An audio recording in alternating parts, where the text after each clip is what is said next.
وحسب البرنامج اللي حاطينه الآباء والإخوة الخدام اللي واضعين البرنامج، المفروض موضوع النهاردة: هل الخلاص خارج الكنيسة ممكن أو مستحيل؟ وممكن إجابته تبقى في كلمة واحدة ونريحكم وخلاص، وممكن إجابته تبقى في فترة طويلة، وزي ما انتوا عاوزين، نص ساعة، ممكن ساعة، ساعتين، 3. احنا هناخد شوية كده وبعدين ندي فرصة للأسئلة للي عاوز يسأل. طبعا الإجابة معروفة، مش بس مستحيل، لو في حاجة أكتر من مستحيل يبقى ممكن. اخترعوا لنا كلمة أكتر من مستحيل. ما هو الخلاص؟ الخلاص من الخطايا اللي دخلت للإنسان والتعدي اللي صنعه الإنسان وأصبح مستحقا حكم الموت. فكل إنسان محكوم عليه بالموت. السيد المسيح من محبته، طبعا الكلام ده كله عارفينه، لكن مجرد مقدمة كده علشان يبقى الكلام كله متواصل مع بعض. السيد المسيح من محبته أناب عن الإنسان ومات وقدم دمه فداء عن الإنسان، وأصبح الإنسان اللي عاوز ينال الخلاص يعترف ويقول أن المسيح مات نيابة عني.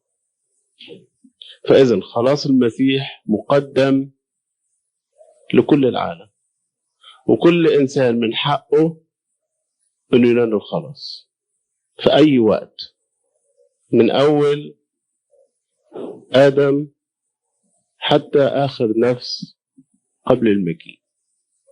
من حق كل واحد اللي يعلن ويقول أن المسيح ناب عني وأنا مؤمن بفدائه، ويبتدي ينفذ اللي طلبه منه الرب من أجل هذا الإعلان، يبقى ينال الخلاص.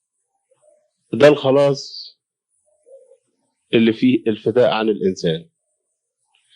في حاجات تاني دخلت للإنسان بالخطية وأصبحت موجودة في دماء الإنسان، ضعفات ما يقدرش يتخلص منها بسهولة، محتاج لوسائط للخلاص علشان خاطر كل شوية تخليه محتفظ بخلاصه اللي أخده، لأنه دي طبيعة الإنسان مش هتتغير.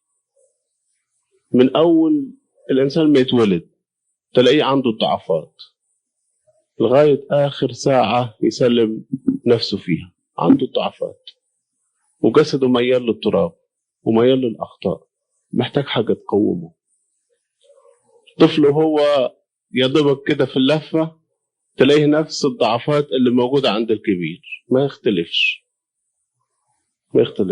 أول ما يبتدي يتحرك ويعرف يتكلم على طول الأنا أنا أنا أنا بتاعتي، حب الامتلاك.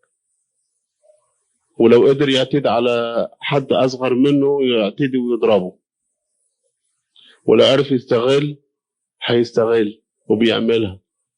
وهو بيبي صغير أول ما يعرف إنه العياط هيخليه يشيلوه ويطبطبوا عليه أو يغيظ بيها كل شوية علشان يطبطبوا عليه ويشيلوه ويبقى مبسوط، ومن غير سبب.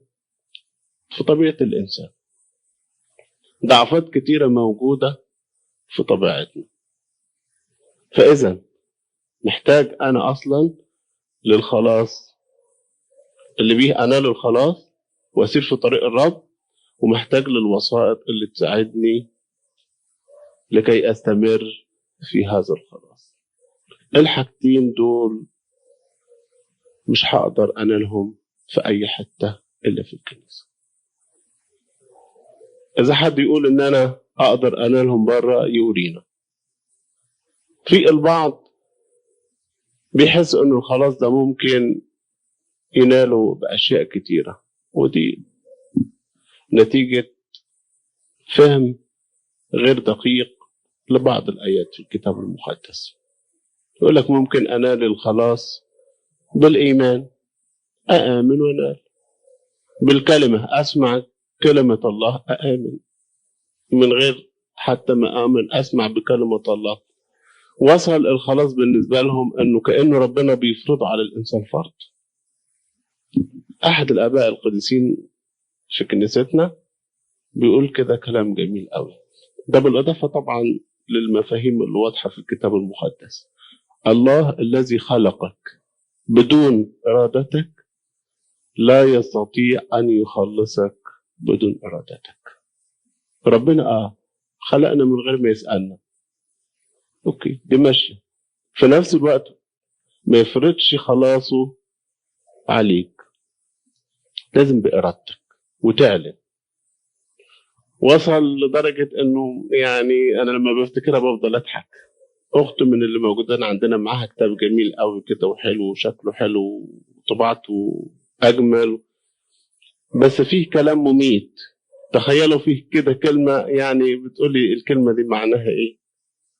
بيحكي عن صديق ليه ان الله خلصه وهو سكران، فأمن السكر لقى ربنا مخلصه.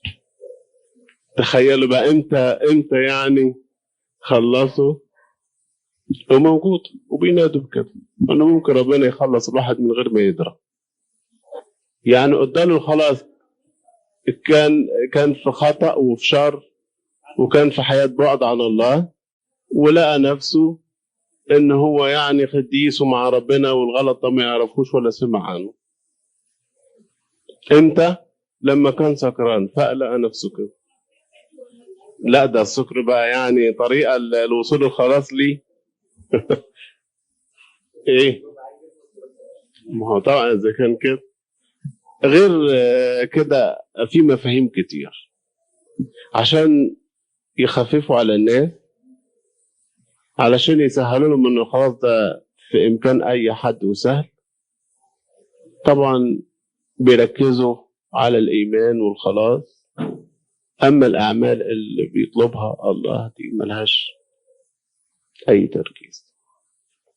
خلاص بالنسبه لنا لازم بارادتي ولازم اسعى ولازم اجاهد لكي انال الخلاص. الجهاد والنعمه والاراده ده حاجه شويه خارج عن موضوع الكنيسه، عشان نبقى محددين في موضوعنا. هل أقدر أتحصل على الخلاص وعلى مغفرة الخطايا خارج الكنيسة؟ يعني معناها ممكن في حياتي الخاصة في بيتي بعيد عن أسرار الكنيسة، أقدر ولا ما أقدرش؟ محتاجين قبل ما ندخل نشوف الله حط شروط إيه للخلاص، أو وضح إزاي الإنسان ينال الخلاص. وإيه هي الكنيسة؟ الله أسس كنيسته وائتمنهم على خلاصه اللي أعده للبشرية. كنيسته هم ال 12 تلميذ، ومن بعده كل خلفائهم الآباء الرسل واللي أخذوا الخدمة من بعدهم، وفي الكنيسة القائمة المعتمدة، لأن هو ده كلام ربنا، ومنه يتبرر سر الكهنوت. ده أول حاجة من الكنيسة. اللي ما بيؤمنش بالأسرار وبالتالي ما عندهوش سر الكهنوت فخلاص هيحس إن الكنيسة هتقدم إيه؟ ومين اللي هيقدم في الكنيسة؟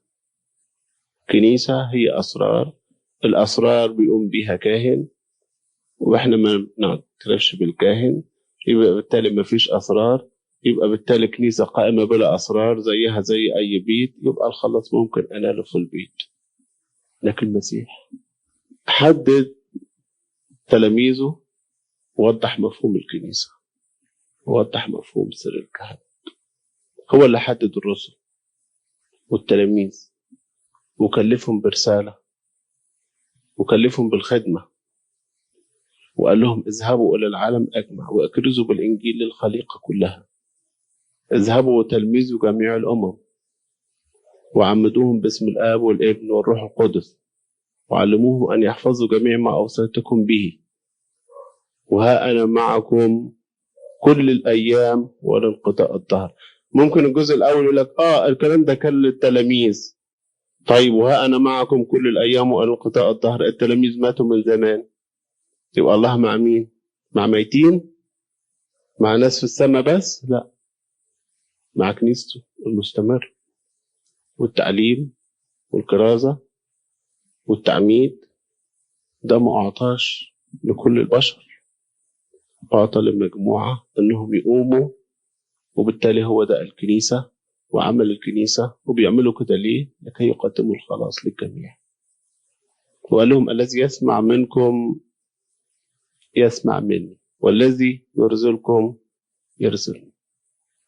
ومن الناحية العملية ابتدى الله كل إنسان عاوز ينال الخلاص يجيبه للكنيسة. شاول الطرسوسي تقابل مع الله، والله بشره بخدمته اللي هيقوم بيها، وقول له اذهب إلى حنانيا وهو يعرفك الطريق. مين هو ده حنانيا؟ رجل الله الكاهن. طب وإيه احتياج للكنيسة وإيه احتياج للكاهن؟ ما أنت ظهرت له وأرشدته ووضحت له، وهو قال لك ماذا رب، ماذا تريد أن أفعل؟ لأن الخلاص ضروري ولازم من الكنيسة. يلا يروح للكنيسة ويتعلم هناك. الله هو اللي بيختار الخدام ويرجعهم للكنيسة يقيموهم. ده مش بس الخلاص، ده كمان الخدام اللي يبشروا بالخلاص واللي يساعدوا الناس على خلاص أنفسهم. الله بيقوم بيه وبيحولهم للكنيسة. في أعمال 13 قال الروح القدس افرزوا لي برنابا وشاول للعمل الذي دعوتهما إليه. وبعدين راحوا للتلاميذ، والتلاميذ عملوا إيه؟ صاموا حينئذ وصلوا ووضعوا عليهم الأيادي وأطلقوهم. ثم ربنا مختارهم، مستنين إيه لما اختارهم ربنا؟ لا، لازم يطلعوا من الكنيسة. في اهتداء كرنيليوس، راجل طيب وبيعمل حاجات كويسة وبيصوم وبيصلي والله قبله. طب عاوز ايه تاني؟ مع هذا يقول له ارسل الى يافا رجالا واستدعي سمعان ملقب بطرس، هو يكلمك كلاما به تخلص انت. هو لسه هيخلص؟ طب ما الراجل كويس والحمد لله، عاوزك بس تقبله وتقول له انت تمام ماشي صح. ماشي صح، بس لازم يروح للكنيسة، وبطرس هو اللي هيكلمه كلام به يخلص. يعني ايه كلام به يخلص؟ كلمه عن الإيمان وابتدي آمن، يعمده، طالما اتعمد ينال. وبيقول لنا كده الكتاب المقدس انه البشر مش ممكن هينالوا الخلاص الا لما يؤمنوا. طب وهيؤمنوا ازاي؟ لما يسمعوا. ويسمعوا ازاي؟ لما يرسلوا من ربنا. كلها حلقة موصلة لبعض. يعني مفيش انسان هيخلص خارج الكنيسة، لازم يآمن. طب يآمن ازاي؟ حد يكلمه بالمسيح. ومين اللي يكلم عن المسيح؟ ناس يكونوا مخصصين مرسلين من أجل هذا العمل. رمية 10 كيف يؤمنون بمن لم يسمعوا به؟ وكيف يسمعون بلا كارث؟ وكيف يكرزون إن لم يرسلوا؟ يبقى البداية إيه؟ إنه لازم ناس من الكنيسة مكلفة بالكرازة وبالإرسالية ويروحوا يبشروا الناس، والناس تؤمن بكلامهم ويبتدوا يرجعوا للكنيسة. ماذا نفعل؟ يمارسوا وسائط الخلاص. يبقى ممكن يقدر الإنسان ينال الخلاص. ده سر الكهنوت، وده عمل الكنيسة باختصار شديد قوي علشان ما اعطلكوش، يعني عشان ما ناخدش. أسرار الكنيسة فيها 4 أسرار بنسميها أسرار خلاصية. مش ممكن الإنسان ينال الخلاص بدون ما يمارسهم. 4. وفي سر خلاصي ومهم للكنيسة لكن ممكن أنا ما أنالهوش كسر ليا. وفي 2 ممكن الإنسان يخلص بدونهم. حد يقدر يعدهم لي؟ فسرناها بقى أكتر من كده ما فيش.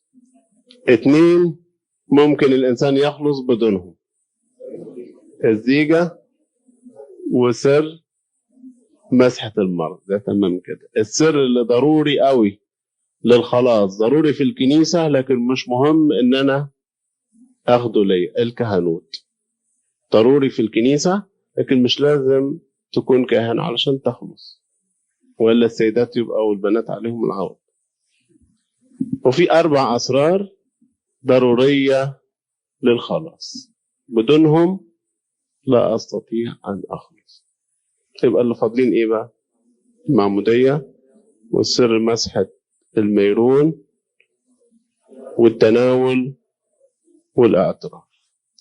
دول لو نشوفهم ونشوف ربنا بيقول عليهم إيه وإزاي الإنسان ينال الخلاص بيهم. هل ال4 دول أقدر أنالهم وأنا في بيتي أو في مدرستي أو في عملي أو في حياتي الخاصة؟ إذا كنت أقدر أنالهم يبقى خلاص ممكن تقدر تخلص خارج الكنيسة.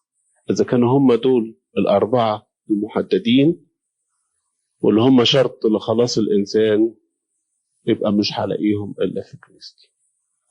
بيقول عن سر المعمودية الآية اللي حفظناها في الأتوبيس. كام؟ في ناس حفظتها أكيد. مرقس 16:16: من آمن واعتمد خلص. في البعض بياخدها انه يعني يآمن يخلص. لا، هو لو يقصد بس الإيمان أو العماد هو اللي يخلص كان ممكن يقول من آمن أو اعتمد، لكن لا، ده الإيمان شرط أساسي للعماد. ما أقدرش أعمد حد إلا لما يظهر إيمانه، لأنه في البعض بياخدها أنه الإيمان يخلص الإنسان. يقول لك أهو يا تآمن يا تتعمد. أنا آمنت. ده الإيمان شرط أساسي. والآية اللي قالها أبونا: من لا يولد من الماء والروح لا يعاين ملكوت الله. عمل 2: توبوا وليعتمد كل واحد منكم على اسم يسوع المسيح لمغفرة الخطايا فتقبلوا عطية الروح القدس. وبالمعمودية ننال الخلاص، ننال مغفرة الخطايا، ننال الولادة الجديدة. إن كان أحد لا يولد من الماء والروح لا يقدر أن يدخل ملكوت الله. كل هذا مش ممكن أقدر أتحصل عليه خارج المعمودية. وأهمية المعمودية وضروريتها للنفس بتبان من الممارسة العملية اللي مارسها آبائنا الرسل، ومن أهميتها في وصايا السيد المسيح. لو ما هيش مهمة ما كانش قال لتلاميذه: اذهبوا وتلمذوا جميع الأمم وعمدوهم باسم الآب والابن. في يوم 50 لما القديس بطرس يلاقي 3000 نفس ويأمنوا، لو المعمودية غير ضرورية لخلاص الإنسان كان قال لهم خلاص كفاية أنكم أمنتوا. لكن كونه يعمد 3000 نفس في يوم واحد، واضح هنا أهمية المعمودية لخلاص. لأنه لو دول مجرد أنه قالوا أن احنا أمنا وما تعمدوش يبقى في خطورة على خلاص. يقول كده: اعتمدوا رجالا ونساء. خسي كنداكا وزير الحبشة في موقف صعب، ماشي في الطريق وفي صحراء، والقديس فيلبس وضح له كيف ينال الخلاص وهو ماشي في الطريق. وبعدين يقول له: هنا في ماء، ماذا يمنع أن أعتمد؟ وقف المركبة، وقف العربيات بتاعته، ده وزير بقى والهيصة والدوشة كلها، ويعمده وبالتقديس. يعني كان ممكن كمان شوية مية يرشوا بيهم. ده بيأكد لنا أهمية المعمودية وفي نفس الوقت بالتقديس أيضا، لأنه الكتاب يقول فلما صعد عماد شاول الطرسوسي بولس الرسول بعد ما ربنا بعته لحنانيا في أعمال 9، وحنانيا كلمه ووضح له الإيمان، وبعدين نلاقيه كده القديس حنانيا يقول له أيها الأخ شاول لماذا تتوانى؟ قم اعتمد واغسل خطاياك. إذا لو كان الخلاص ولو كان غسل الخطايا خارج المعمودية، كان القديس بولس الرسول أولى واحد إنه هو يناله من قبل ما يروح لحنانيا، من بعد ما راح لحنانيا وقعد معاه أسبوع. لكن لأنه واضح أنه الخلاص مش ممكن أقدر أناله إلا بالمعمودية، عشان كده القديس حنانيا يقول له قم أيها الأخ شاول ولماذا تتوانى. وزي كده عماد بيت كرنيليوس وليديا بائعة الأرجوان وسجان فيليبي كلهم أمنوا ونالوا الخلاص عن طريق المعمودية. في آيات كتير وفي حاجات مهمة كتير في المعمودية، لكن مش هنأخر أكتر منها. سر مسحة الميرون اللي محدش لقي لها آية. خلاص الإنسان نال الخلاص بالمعمودية، بس ده بالظبط كده زي واحد كان محله أو تجارته مشطبة وما عندهوش رصيد وعليه ديون، مش بس ما عندهوش رصيد، في المعمودية استددت كل ديونه. طيب بس ما هو استددت كل ديوني، ما أنا عاوز حاجة مشي بيها نفسي. اللي ماشي بيه نفسه سر الميرون، لأن هو ده هيثبته في المسيح. المعمودية خلاص دفع اللي عليه، يعني بالأسلوب العالمي سهل شوية، لأنه مات ونفذ حكم الموت فيه. طيب محتاج حاجة تساعده في الطريق الجديد اللي مشي فيه. سر الميرون هو اللي يثبت الإنسان في المسيح. وده كان أصلا الأب الأسقف هو اللي يضع يده على الإنسان المعمد. الشخص ده كان ماشي في الأول في القرون الأولى، ولما المؤمنين كتروا والحكاية صعبت شوية، فابتدت الكنيسة تجيب الأطياب اللي كانت محتفظة بيها اللي كفنوا بيها السيد المسيح، وصلوا كل الصلوات اللي بتتصلى، كلهم مشتركين الأساقفة مع بعض، والزيت ده يسلموه للآباء الكهنة وهم يرشموا بيه. وما زال الكنيسة قائمة بهذا النظام. كل ما يخلص الزيت ده المجمع المقدس اجتمع برئاسة الأب البطريرك وكل الأساقفة وصلوا نفس الصلوات، والخميرة اللي موجودة من أيام الأطياب بتاعت السيد المسيح هي بتضاف وتتوزع لكل الكنائس ويرشم بيها الأب الكاهن، كأنه الآباء الأساقفة كلهم اللي كانوا موجودين وضعوا اليد على الطفل أو الشخص المعرض وينال سر التثبيت. دي من القرون الأولى، من أيام التلاميذ عملوها كده، لأنه لقوا أنه مش هيقدروا. عملوا شمامسة كتير وفي كهنة كتير والخدمة انتشرت، مش هيقدروا الآباء الأساقفة والرسل يروحوا لكل الأماكن دي. القديس يوحنا في رسالته الأولى 22 بيقول أما أنتم فلكم مسحة من القدوس. بيقول برضو في نفس الإصحاح 27 يوحنا الأولى 2:27 أما أنتم فالمسحة التي أخذتموها منه ثابتة فيكم. في أعمال 8:16-17 لأنه لم يكن قد حل بعد على أحد منهم، بيتكلم عن الروح القدس اللي بيحل في مسحة الميرون، غير أنهم كانوا معتمدين باسم الرب يسوع. نالوا المعمودية بس وما نالوش لسه وضع اليد من الأساقفة. حينئذ وضع عليهم الأيادي فقبلوا الروح القدس. اللي ما بيؤمنش بسر الميرون ياخد دي على أنها نوع من البركة، أو ياخدها على إنها سر الكهنوت، وبعد كده يجي يطلع من سر الكهنوت يطلع إن سر الكهنوت ده كان له فترة وانتهى. ده بالنسبة لأهل السامرة اللي راح لهم القديسين وتعمدوا، بس ما كانوش واخدين سر وضع اليد، سر مسحة المرضى، فرح لهم القديس بطرس والقديس يوحنا ووضع عليهم الأيادي. وبعدين لما لقوها الحكاية صعبة وفي ناس بيتعمدوا ويستنوا فترة عشان ياخدوا سر وضع الأيدي، ابتدوا يصلوا على سر الميرون زيت ويتوزع. فعمل 3:8 بالنسبة لليهود القديس بطرس بيقول لهم توبوا وليعتمد كل واحد منكم على اسم يسوع المسيح لمغفرة الخطايا، وبعدين فتقبلوا عطية الروح القدس. ده السر الثاني على طول، سر مسحة المرضى، سر الميرون.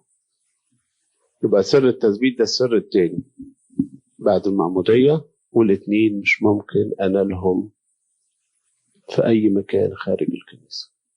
سر التناول حافظين آيات كتير عنه، لكن ناخد آيتين 3 وضح لنا أنه مش ممكن الإنسان ينال الخلاص بدونه، ومش ممكن يناله خارج الكنيسة. من يأكل جسدي ويشرب دمي يثبت فيا وأنا فيه، والثبوت في المسيح هو استمرارية الخلاص. من يأكل جسدي ويشرب دمي فله حياة أبدية، والحياة الأبدية هي دي قمة الخلاص. يعطى عنا خلاصا وغفرانا للخطايا وحياة أبدية لمن يتناول منه. والمسيح قال لهم في متى 26 خذوا كلوا هذا هو جسدي، وأخذ الكأس وشكر وأعطاهم قائلا اشربوا منها كلكم لأن هذا هو دمي الذي للعهد الجديد الذي يسفك من أجل كثيرين لمغفرة. السر ده مش ممكن أقدر أناله خارج الكنيسة لأنه ليه شروط معينة. ده في العهد القديم يعني كان مجرد الرمز ليه شروط ما تتخيلوش قد إيه من أجلها.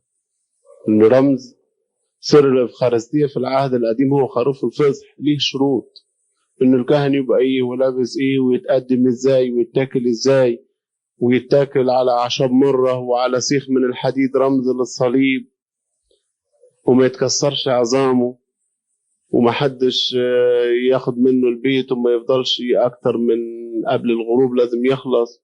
كل ده كانت شروط، وشروط للكاهن يكون إيه، والكنيسة تبقى مستعدية إزاي.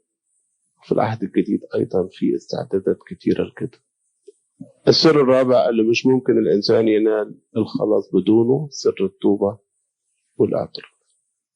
بيقول لنا كده قديس لوقا إن لم تتوبوا فجميعكم كذلك تهلكون في لوقا، وإن اعترفنا بخطايانا فهو أمين وعادل حتى يغفر لنا خطايانا وطهرنا من كل إثم. وإحنا كلنا عارفين أن الاعتراف 4 أنواع من الاعترافات: اعتراف أمام الإنسان ونفسه، اعتراف أمام الله، اعتراف أمام الأب الكاهن، اعتراف أمام الإنسان اللي أخطأ في حقه. اللي يهرب من الكاهن يقول لك أعترف بيني وبين ربنا.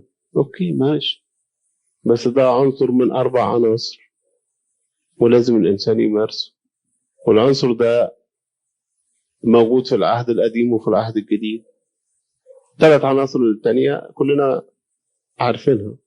الواحد لازم يكون شاعر بينه وبين نفسه إنه غلطان، عشان كده يصرخ لربنا ويقول له إن أنا غلطان وبطلب منك المغفرة. واللي غلط في حق أخوه أو في حق أختها يروح ويعتذر. أوكي كل ده ماشي. الاعتراف أمام الأب الكاهن هو ده اللي بيلاقي هجوم. في أعمال 19 بيقول كده الكتاب: وكان كثيرون من الذين آمنوا يأتون مقرين ومخبرين بأفعالهم. يقول التلاميذ يقول لهم احنا غلطنا عملنا كذا وكذا وكذا. ومين اللي يقول كده؟ المؤمنين، مش أي إنسان عادي. في العهد القديم كان نفس النظام ماشي.